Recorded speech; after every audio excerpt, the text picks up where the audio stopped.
की जय। हे माँ भवानी जगदम्बे, आपकी सदा ही जय जयकार हो। हे जगत जननी माँ, आपके बिना ये संसार कुछ भी नहीं है माँ। आप हैं तो हम हैं, आपसे ही ये चराचर जगत है माँ। हे जगत जननी, दुर्गत को दूर करने वाली देवी माँ भगवती अम्बा जगदम्बा, तुम्हारी सदा ही जय जयकार हो। ओम दुम दुर्गे नमः।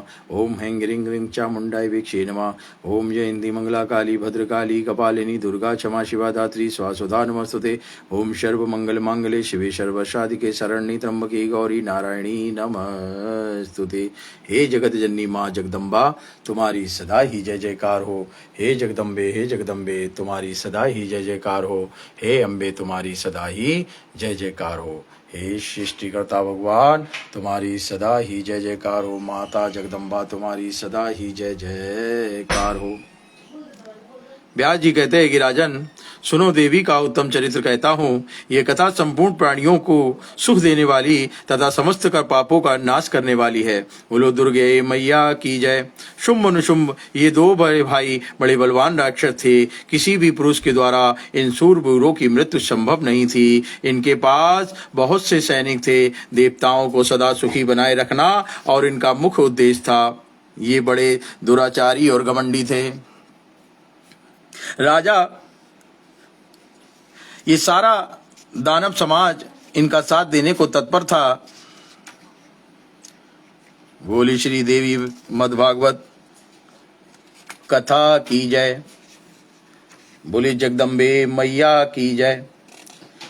बोले जगत जननी माता की जय। अम्बे माता की जय। शेरावाली माता की जय। भगवती के साथ इनकी घमासान लड़ाई हुई और उस अवसर पर ये मार डाले गए। देवताओं का हित सोचकर अनुचरों सहित देवी ने कार्य संपन्न किया। इसी युद्ध में महान भुजा वाले चंड और मुंड, अत्यंत भयंकर रक्तबीज और धूम्रलोचन नामक राक्षस भी सम्रांगण में काम आए। देवी ने उन दानवों को मारकर देवताओं को भीषण भय से मुक्त कर दिया। फिर वे सूर्यगण के द्वारा सुपूजित होकर पवित्र हिमालय पर्वत पर पधार गई। राजा जन्मेजय ने पूछा, पूर्व कालवर्ती ये दानव कौन थे? उन्हें कैसे सर्वोत्कृष्ट बल प्राप्त हुआ और किसने उनकी प्रतिष्ठा की और वे कैसे स्त्री के हाथों मारे गए?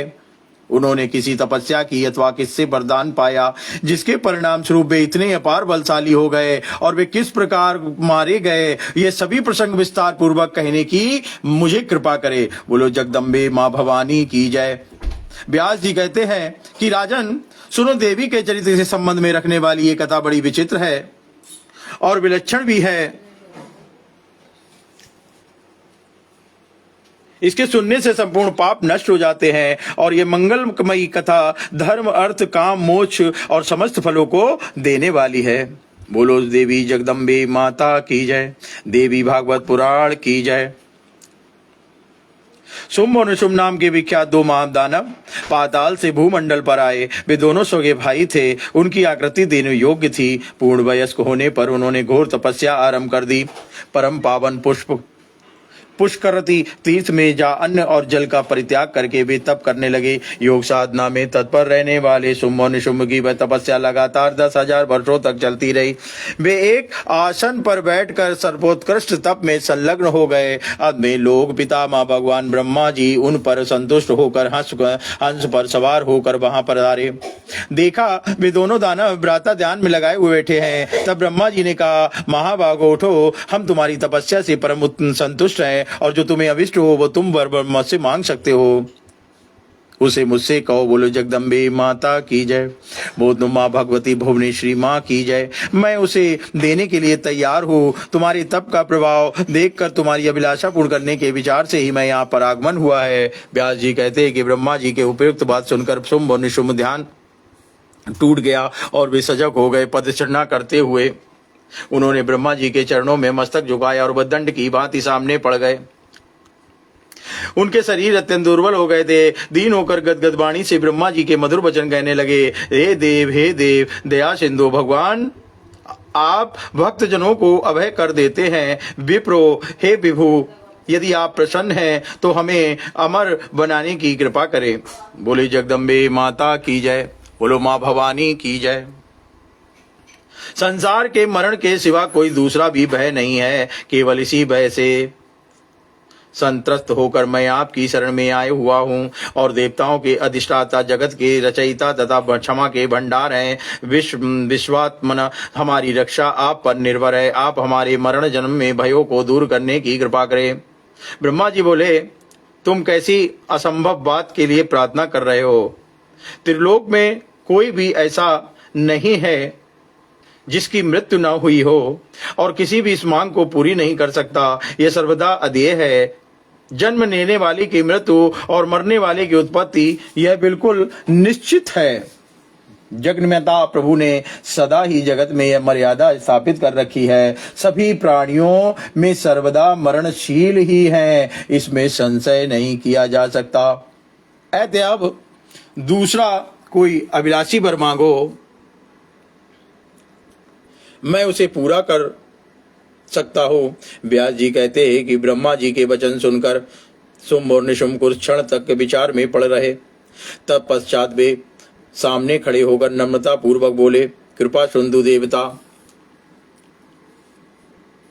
मानव मृग पक्षी किसी भी पुरुष के द्वारा हमारा मरण न हो, यही हमें अभिष्ट है। इसे पूर्ण करने की कृपा करें। किसी स्त्री में तो ऐसी शक्ति हो ही नहीं सकती जो हमें मार सके। चराचर त्रिलोक में भी किसी भी स्त्री का हमें किंचित मात्र भय नहीं है। ब्रह्मा जी, हम दोनों भाइयों को पुरुष मात्र से अभय होने का वर मिलना चाहिए। स्त्री से हमें कोई डर नहीं है, क्योंकि वह तो स्वाभाविक ही अबला ही होती है। बोलो जगत जननी माता भुवनेश्वरी मैया की जय। व्यास जी कहते हैं कि शुंभ और निशुंभ की बात सुनकर ब्रह्मा जी ने उन्हें अभिलाषित वर देकर प्रसन्नता पूर्वक अपने स्थान पर पधार गए। ब्रह्मा जी ब्रह्मलोक सिधार जाने पर शुंभ और निशुंभ भी अपने घर लौट गए। घर पहुंचकर उन्होंने शुक्राचार्य को पुरोहित बनाया और सम्यक प्रकार की उनकी पूजा की। तब उत्तम दिन और नक्षत्र शोध कर मुनि ने के सुंदर चांदी का सिराज सिंहासन उन्हें प्रदान किया। शुंभ बड़ा भाई था, तब उसे राजगद्दी पर बैठने का अधिकार प्राप्त हुआ। अनेकों सुप्रसिद्ध दानव उसी क्षण शुंभ की सेवा में सम्मिलित हो गए। चंड और मुंड ये दोनों भाई महान पराक्रमी और बलाभिमानी वीर थे। वे अपनी सेना के साथ शुंभ की सेवा में आग पहुंचे। इनके पास हाथी, घोड़े और रथों की भरमार थी। धर्मलोचन नामक एक प्रचंड प्रतापी दैत्य था। शुंभ को दानवी गद्दी पर बैठने का अधिकार प्राप्त हुआ। यह सुनकर वह भी सेना सहित आ पहुंचा। इसी प्रकार शूरवीर रक्तबीज भी आ गया। वरदान के प्रभाव से उसे असीम बल प्राप्त था। उसके पास 2 अरिक्षणीय सेना थी। राजन उसके विशेष बलवान होने का एक कारण यही भी था कि समरांगण में लड़ते समय उसके शस्त्राहत शरीर से रक्त की जितनी बूंदें पृथ्वी पर गिरती थी, उतने ही अनेकों ददाकार पुरुषों उत्पन्न हो जाते। उन क्रूर दानवों की भुजाओं में शास्त्रों से सुशोभित रहती थी। रक्त बिंदु से उत्पन्न वे दानव आकार, रूप और पराक्रम में बिल्कुल एक दूसरे एक से होते थे। बोलो जगदम्बे माता की जय। बोलो माँ भगवती अम्बा की जय। और वे सभी तुरंत युद्ध में सम्मिलित हो जाते थे। इसीलिए रक्तवीर संग्राम में महान पराक्रमी और अजय वीर समझा जाता था। उस प्रधान दैत्य को मारने के सभी प्राणी असमर्थ हो गए थे। इसके अतिरिक्त भी बहुत से राक्षस शुंभ को राजा मानकर उनके सेवक बन गए थे।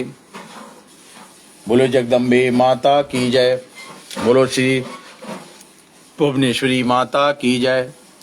वे सभी सूरवीर थे और उनके पास चतुर्गणी सेना भी थी। उस समय शुंभ और निशुंभ की सेना का संख्या गणना करना संभव था। शुंभ ने अखिल भूमंडल पर अपनी प्रभुत्ता जमा ली थी। तदंतर शत्रुपक्ष की सेना को कुचल डालने वाले निशुंभ ने भी अपनी सेना सजाकर इंद्र को परास्त करने के लिए स्वर्ग पर चढ़ाई कर दी। चारों ओर घूमकर उसने लोकपालों के साथ घोर युद्ध किया। तब इंद्र ने उसकी छाती में वज्र से चोट पहुंचाई। भीषण वज्राघात आहत होकर निशुंभ भूमि पर गिर पड़ा। उसे मूर्छा आ गई। उसकी ऐसी स्थिति देखकर सैनिक भाग चले। मेरा छोटा भाई निशुंभ मूर्छित हो पड़ा। यह सुनकर शत्रु सेना का संहार करने की शक्ति रखने वाला शुंभ वहां आया और बाणों से समस्त देवताओं को घायल करने लगा। शुंभ के लिए कोई भी काम कठिन नहीं था। उसने तुमुल युद्ध आरंभ कर दिया। इसके इस प्रयास से संपूर्ण देवता लोकपाल इंद्र पराजित होकर भाग चले। अब तो शुंभ के बल पूर्वक इंद्र की पदवी प्राप्त कर ली। कल्प वृक्ष और कामधेनु गौ आदि उसके स्वाधिकार में आ गए। त्रिलोक का भार भी उसी के नाम से यज्ञ में हवन आरंभ हो गया। नंद मंदन बिहारने में अलभ्य अवसर पा जाने के कारण उस महान दानव के मन में आनंद की लहरें लहराने लगी। अमृत पार करने से उसके सुख की सीमा नहीं रही। बोलो जगदम्बे माता की जय। बोलो जगत जननी माता की जय। बोलो देवी भागवत पुराण की जय। शुंभ ने कुबेर को भी जीतकर उनकी संपत्ति पर अपना अधिकार जमा लिया। सूर्य और चंद्रमा उसके अधीन बनकर चक्कर लगाते थे। यमराज हराकर वह पद भी उन्होंने अपने अधिकार में ले लिया था। अपने प्रभुत्व से शुंभासुर अग्नि वरुण और वायु सबके कार्य का स्वयं व्यवस्थापक बन गया। देवता बेचारे नंदन वन को छोड़कर पर्वतों की खाओं में छा कर छिप गए। राज्य छिन जाने के कारण उनकी शोभा नष्ट हो गई थी। अनाधिकारी होकर वे वनों में इधर उधर भटकने लगे। बोलो जगदम्बे माता की जय। अब देवताओं का कोई भी सहायक नहीं रहा। वे निराधार निस्तेज और निरायुध होकर समय व्यतीत करने लगे। इस स्थिति में पर्वतों की कंदराओं में और जनशून्य जंगलों और नदियों की दरार में समस्त देवताओं का आना जाना था। स्थान भ्रष्ट हो जाने के कारण वे भी कहीं भी सुख में समय व्यतीत नहीं कर पाते थे। महाराज यह बिल्कुल निश्चित था कि सुख प्रारब्ध के अधीन है। अत्यंत पराक्रमी महान और भाग्यशाली प्रचुर ज्ञानी और धन्य व्यक्ति भी विपरीत समय आने पर दुख और दैन के चक्कर में पड़ जाते हैं। बोलो जगदम्बे माता की जय। महाराज काल की करामत बड़ी ही अद्भुत होती है। उसके प्रभाव से राज्य का अधिकारी व्यक्ति भी बिच्छू बन जाता है और दाता को भिखमंगा और बलवान को निर्बल और पंडित को अज्ञानी और सूरवीर को अत्यंत कातर बना देना का श्रेय एकमात्र प्रारब्ध को ही है। बोले जगदम्बे माता की जय। 100 अश्वमेघ यज्ञ करने से पश्चात इंद्र को स्वर्ग का सर्वोच्च अधिकार प्राप्त हुआ था। फिर उन्हें असीम कष्ट भी भोगने पड़े। यह सब काल की अद्भुत करामात थी। काल की कुछ इष्टा किसी प्रकार आश्चर्य नहीं करना चाहिए। व्यास जी कहते राजेंद्र संपूर्ण देवता परास्त होकर भाग गए। स्वर्ग पर शुंभ का शासन प्रतिष्ठित हो गया। पूरे 1000 वर्ष तक शुंभ राज्य करता रहा। राज्य से भ्रष्ट होने के कारण देवता अत्यंत चिंतित थे। उनके दुख का कोई पार नहीं था। उन्होंने बृहस्पति जी के पास जाकर उससे पूछा, गुरु अब हमें क्या करना चाहिए, बताने की कृपा करें। महाभाग अब सर्वज्ञ और मुनियों के सिरमौर हैं। इस संकट को दूर करने के लिए कोई उपाय बताएं और जो आवश्यक हो वह कार्य हमें बताएं। बहुत से उत्तम उपचार हैं। हजारों ऐसे वैदिक मंत्र हैं जिनके अनुष्ठान से अभिलाषा पूर्ण हो सकती है। सूत्रों ने इसका स्पष्टीकरण भी किया है। संपूर्ण कामनाओं को पूर्ण करने वाले तरह तरह के यज्ञ बताए गए हैं। मुने आप उन उपायों को काम में लेने की कृपा करें। उनकी सभी विधियां आपको विदित हैं। वेद में शत्रु नाश करने के लिए जो जैसी विधि बतलाई गई है, अब आप उसी का समुचित रूप से अनुष्ठान करें। बोले जगदम्बे माता की जय।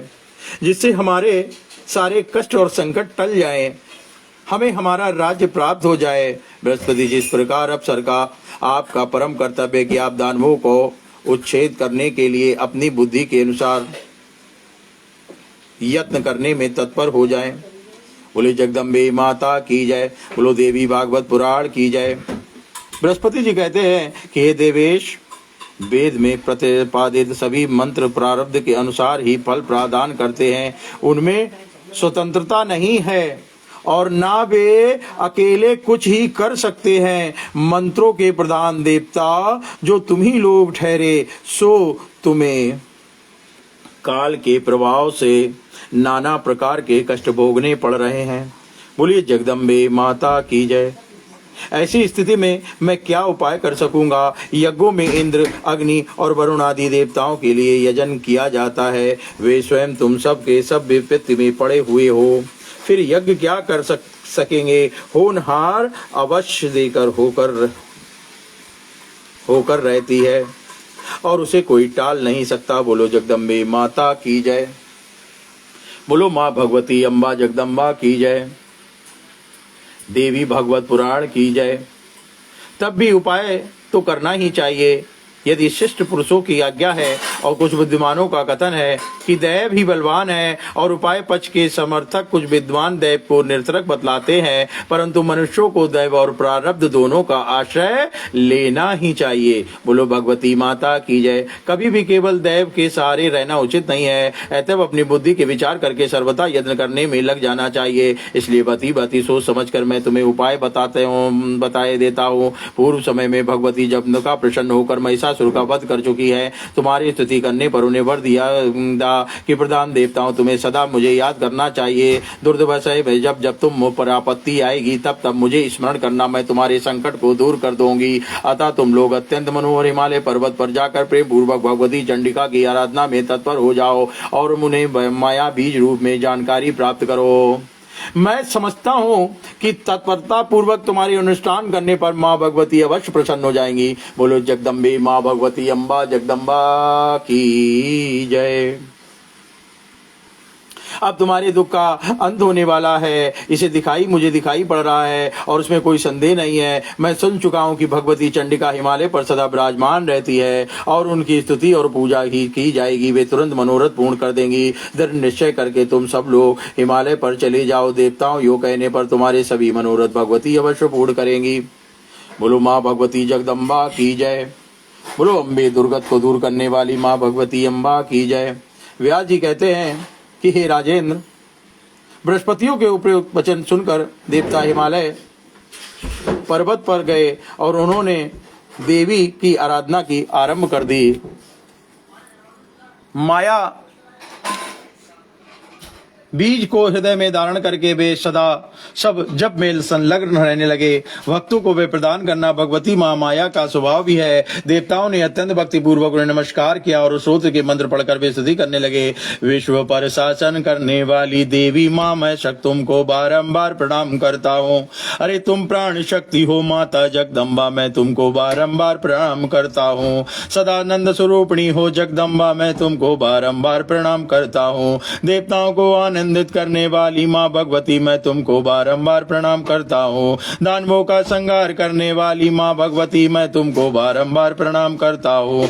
मानवों की अनेक अभिलाषाएं पूर्ण करने वाली माँ भगवती, माँ तुमको मैं बारंबार प्रणाम करता हूँ। भक्ति बस प्रकट होने वाली जगदम्बिका माँ शक्ति, मैं तुम्हें बारंबार प्रणाम करता हूँ। आद्या तुम्हारे तुम्हें कितने नाम है, तुम्हारा जैसा रूप है इसमें से जानने में कोई समर्थ नहीं है। सब में तुम ही विराजमान हो माँ शक्ति, मैं तुम्हें बारंबार प्रणाम करता हूँ। अरे जीवों को सृष्टि और संहार में सदा तुम्हारी शक्ति काम करती है और स्मृति गति और वृद्धि जरा दृष्टि पुष्टि कृति और कांति शांति सुविधा सुलक्ष्मी गति कीर्ति और मेधा, ये शक्तियां तुम्ही हो माँ शक्ति। बारंबार मैं आपकी सभी शक्तियों को प्रणाम करता हूँ।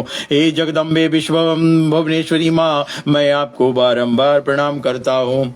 तुम्ही को विश्व का सनातन बीज माना गया है और जब जैसा अवसर पाता है उसी के अनुसार तुम रूप धारण करके और देवताओं का कार्य करती हो और उनके हृदय की जलन को दूर करती हो। माँ शक्ति, मैं तुमको बारंबार प्रणाम करता हूँ। और संपूर्ण प्राणियों की पीड़ा को हरने वाली माँ भगवती, मैं तुमको बारंबार प्रणाम करता हूँ। अंधकरण में प्रशस्त स्वरूपा धारण करने वाली क्षमा योग निंद्रा दया विवक्षा और नादि नामों से विराजमान हे भगवती, मैं तुमको बारंबार प्रणाम करता हूँ। अरे महिषासुर और देवताओं का घर शत्रु था, तुम्हारे हाथों में मादन को प्राण हो चुके हैं। माँ शक्ति, मैं तुम्हें मर्दनी है महिषासुर मर्दनी, मैं तुम्हें बारंबार प्रणाम करता हूँ। हे जगदम्बा, ये बात पुराणों और वेदों में स्पष्ट घोषित है। माता अपने बच्चों को प्रसन्नता पूर्वक सम्यक प्रकार से पालन और पोषण करती है और इसमें कौन सी विधियां बात है, क्योंकि देवता तुम्हारी संतान है। हे जगत जननी, हम तुम्हारी शरण में हैं। अम्बा जगदम्बा, मुझ पे कृपा करो, मुझ पे कृपा करो। अतः तुम एकाग्रचित होकर अपने संपूर्ण मनोरथ सफल करने की कृपा करो। हे देवी, अखिल जगत तुम्हारी वंदना करता है। तुम सर्व समर्थ, तुम्हारे गुणों का गणना करना और तुम्हारा स्वरूप जानना हमारे लिए अशक्त होए। बस हमें तो कृपा पात्र मान कर निर्भय करके निरंतर हमारी तुम रक्षा करती रहो। हमारे शत्रुओं से मां मुझे बचाती रहो। हे जगदम्बे, यद्यपि बिना बाण चलाए, बिना गूंसा मारे और बिना त्रिशूल तलवार शक्ति और दंड का प्रयोग किए भी विनोद पूर्वक तुम शत्रुओं का संहार कर सकती हो, और तथापि जगत का उपकार करने के लिए तुम्हारी ये लीला दृष्टि गोचर हो रही है। अरे तुम्हारा यह रूप सनातन है माँ शक्ति, मैं तुमको बारंबार प्रणाम करता हूँ। हे जगदम्बे, मैं तुम्हें बारंबार प्रणाम करता हूँ, तथापि जगत का उपकार करने के लिए तुम्हारी ये लीला दृष्टि गोचर हो रही है। तुम्हारा यह रूप सनातन है और विवेकी जान इस रहस्य से अपरिचित रहते हैं। हमारा यही निश्चय है कि तुम विश्व की रचना करने के श्रेष्ठ केवल तुम ही हो। ब्रह्मा और सृष्टि करते, ब्रह्मा विष्णु पालन करते हैं और रुद्र संहार में संलग्न रहते हैं, बात पुराणों में कही गई है। माँ शक्ति, मैं तुम्हें बारंबार प्रणाम करता हूँ। अरे किंतु क्या वे तीनों तुम्हारे पुत्र नहीं है? क्योंकि यो के आदि केवल तुम ही रहती हो, ऐ तब तुम ही सबकी माता सिद्ध हुई हो। हे माँ जगदम्बा, तुम पूर्व काल में ब्रह्मा विष्णु और शंकर ने भी तुम्हारी आराधना की, वो सब तुम्हारे ही अधीन है। माँ जगदम्बा, तीनों देव तुम्हारे अधीन है। तुम सभी की शक्ति हो, तुम पराशक्ति हो। तुम्हारे बिना इस जीवन में किसी का एक पत्ता भी नहीं हिल सकता है। तुम चराचर शक्ति हो, तुम ही जगत जननी हो, भुवनेश्वरी हो। अरे माँ, तुमने ये सर्वोच्च शक्ति प्रदान की है और तुम ही उस शक्ति संपन्न होकर वे जगत की सृष्टि हेतु संहार संबंधित कार्य करने में संलग्न रहती है। हे जगदम्बा, तुम योगी जगदम्बा सेवा में विमुख हो, और क्या तुम बुद्धि को कुंठित नहीं है, वे सचमुच ज्ञानी है। अरे तुम परम विद्या स्वरूपिणी हो, संपूर्ण मनोरथ पूर्ण कर देना तुम्हारा ही स्वभाव है। अरे तुम्हारी कृपा से मुक्ति सुलभ हो जाती है। संपूर्ण देवता तुम्हारे चरण कमलों में मस्तक झुकाते हैं। हे जगदम्बा, तुम कमला, तुम लज्जा, तुम कांति, तुम स्थिति, तुम कीर्ति और तुम्ही पुष्टि के नामों से माँ तुम विख्यात हो। हे माता विष्णु और शंकर प्रभुति प्रदान देवता तुम्हारी सेवा में संलग्न रहते हैं।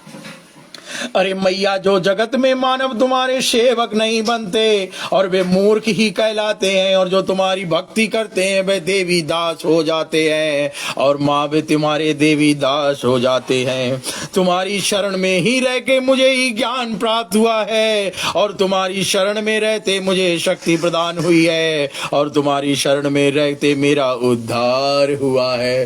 हे जगत जननी, अपनी शरण में लो। हे जगत जननी, अपनी शरण में लेकर मुझे अपना दास बना लो। माँ भगवती, अपना दास बना लो, मुझे अपना दास बना लो। हे अपना दास बना लो। मेरे सारे बुरे विचारों का नाश कर दो, मेरे पाप का नाश कर दो, मेरे अहंकार का नाश करो, मेरे शत्रुओं का नाश करो। माँ जगदम्बा, मुझ पे कृपा करो।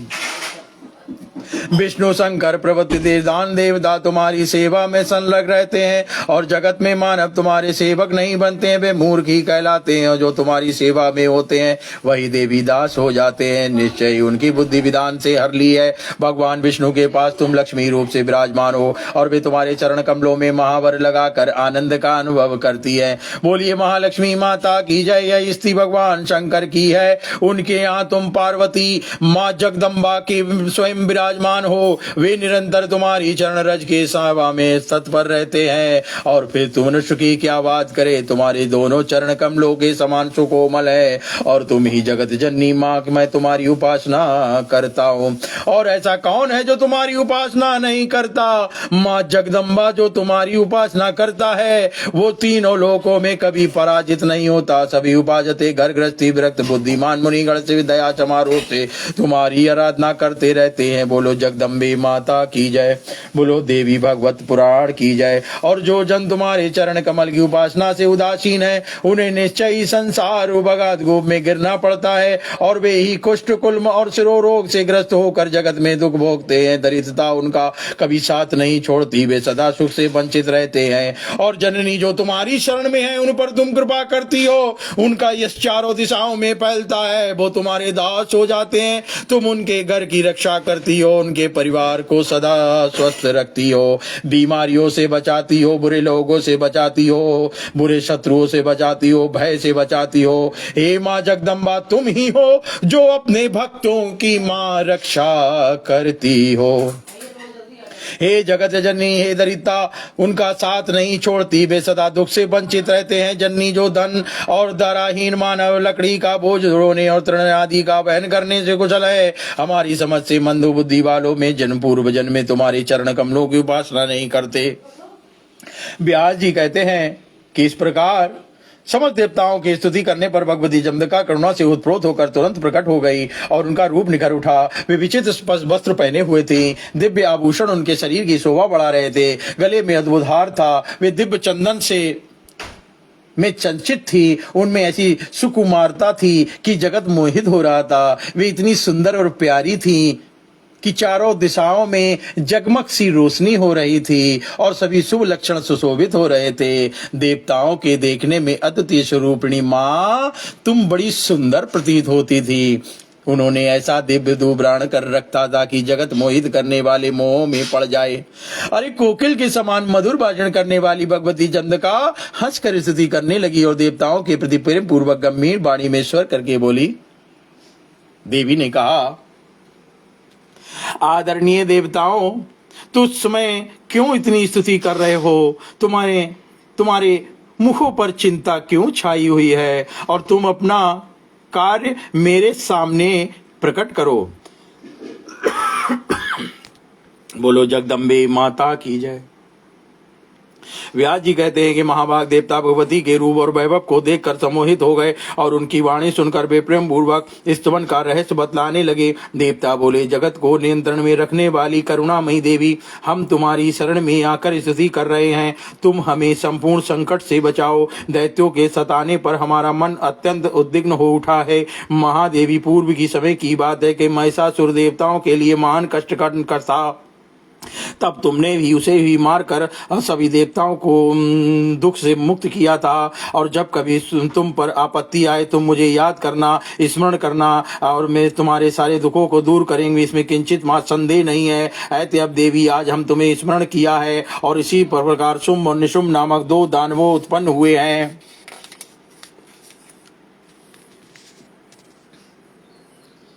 इनकी आकृति अत्यंत भयंकर है और हमारे कार्यों में सदा विघ्न डाला करते हैं। ऐसे किसी पुरुष में या किसी से ये मारे नहीं जा सकते हैं।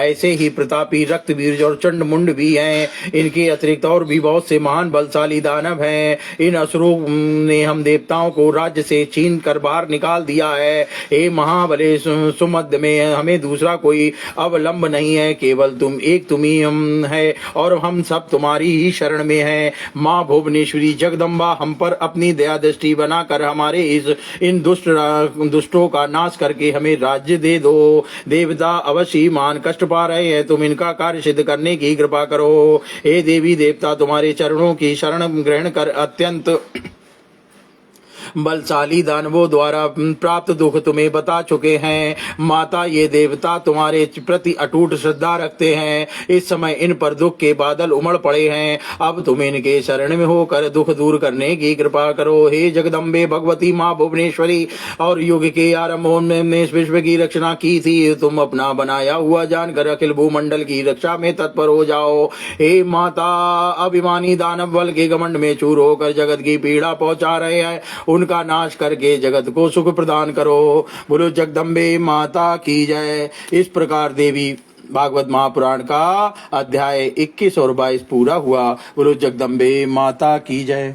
हे भगवती दुर्गत को दूर करने वाली देवी, जैसे आपने देवताओं का कल्याण किया, जैसे आपने विश्व का कल्याण किया, जैसे आपने चराचर जगत का कल्याण किया, हे भगवती महामाया देवी जगदम्बा भुवनेश्वरी, आप हमारा भी कष्ट हर लो। आप हमारे शत्रुओं का नाश करो। आप हमारे भय का नाश करो। आप हमारी बीमारियों का नाश करो। आप हम पर जगदम्बा अपनी दया करो। हे जगत जननी माँ दुर्गत को दूर करने वाली देवी दुर्गा, हम आपकी शरण में हैं। जगदम्बे, हम पर दया करो, दया करो, दया करो। हे जगत जननी माँ, हम तुम्हारी शरण में हैं। या देवी सर्वभूतेषु शक्ति रूपेण संसिता, और नमस्तस्ते नमस्तस्ते नमस्तस्ते नमो